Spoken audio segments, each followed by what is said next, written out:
parle pas des choses qu'il a entendues. Aujourd'hui, dans notre pays, tout le monde est prophète pour l'argent.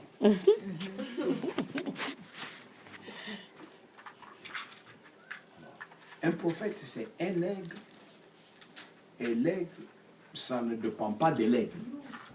Ça dépend de Dieu qui a créé tous les oiseaux de la même manière, à l'exception de l'aigle à qui Dieu a donné une constitution différente des autres oiseaux. Ça, je me fait entendre. Vous voyez? C'est Dieu qui a créé les hiboux, les vautours, tous les oiseaux. Il leur a donné une constitution identique. Mais à l'aigle, il donne une constitution solide, forte. Pour que l'aigle vole plus que tous les autres oiseaux.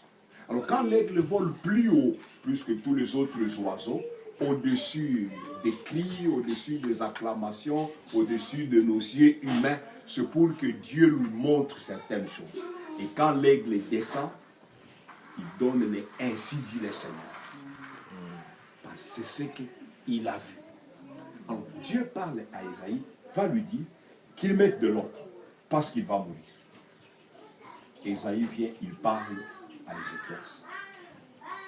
Quand Ézéchias a entendu, il s'est levé, il a tourné le regard vers le mur de lamentation. Quand il regarde au mur, il voit le pardon. Quand il regarde au mur, il voit l'expiation. L'expiation, c'est un homme. Hein? Et cet homme, c'est Jésus-Christ. Quand il voit l'expiation, il dit, oh, mais j'ai le pardon des péchés. Mais mes péchés peuvent être expiés. Quand il regarde, il voit l'agneau qui a été immolé à la croix. Il se dit, oh, comme l'agneau est là, il parle. Il parle. Pendant qu'il parlait, Dieu parle encore à Ésaïe. Va dire à Ézéchias, j'ai entendu sa prière. Si Dieu a entendu la prière d'Ézéchias, c'est parce qu'Ézéchias avait vu en Dieu la réponse.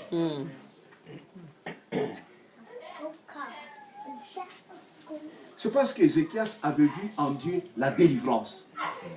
Quand Ésaïe rentre, il dit à Dieu, et il dit à Ézéchias, Dieu a entendu ta prière, tu ne mourras pas, Dieu t'a ajouté 15 ans.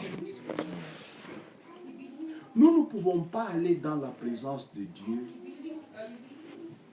sans trouver des solutions.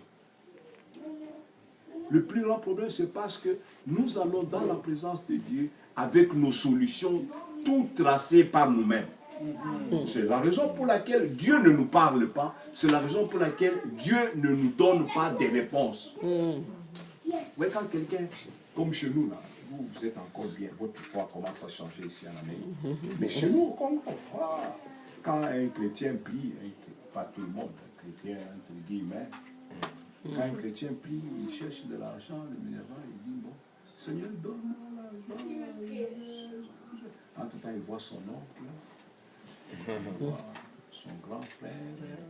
Vous voyez, il vient devant Dieu, il demande à Dieu, mais il a des solutions tracées dans son cœur. Il dit, je demanderai à tel frère, si pas celui-là, je demanderai à tel frère. Maintenant, quand vous venez devant Dieu, vous ne voyez pas de solution en lui. Vous amenez vos solutions, c'est le frère tel, c'est le frère tel. Dieu ne fera rien. Et quand vous irez demander à ce frère, frère, donne-moi, tu ne peux pas m'aider.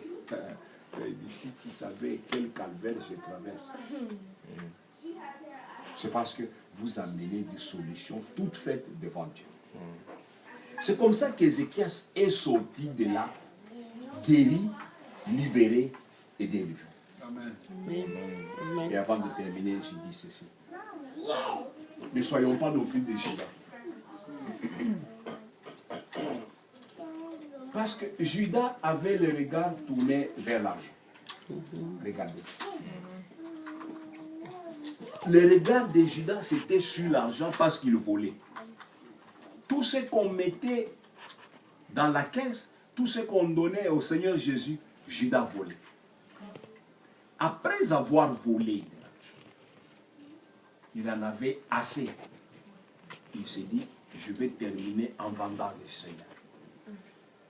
Il propose le prix, 30 pièces d'argent. On lui donne 30 pièces d'argent. il met en poche, il livre le Seigneur. On vient arrêter le Seigneur pour le crucifier sur le baiser de Judas. Et quand on amène le Seigneur pour le tuer, Judas regarde au Seigneur. Il regarde son péché. Il regarde au Seigneur. Il ne voit pas le pardon. Voilà pourquoi je disais, ne soyons pas des Judas. Ce n'est pas pour l'argent. Mais il regarde au Seigneur. Après avoir commis les péchés, il ne voit pas le pardon. Qu'est-ce que Judas voit? Il voit sa culpabilité. Je reprends. Qu'est-ce que Judas voit? Il voit la culpabilité. Il dit, oh, j'ai vendu le Seigneur, c'est fini. Si Judas avait vu le pardon, il y aurait 3 croix. Parce que Judas n'a pas vu le pardon, il y en a eu 4. La croix du milieu, la croix des 2 bandits, et la 4e croix quelque part. Celle où Judas s'est pendu. Vous voyez, la finalité de Judas, c'est à quelle dame? C'est le champ où il est allé se pendre. Pourquoi? Parce que Judas, venant dans la présence du Seigneur, il ne voit pas la miséricorde. Il ne voit pas le pardon des péchés. Et sa finalité, il est allé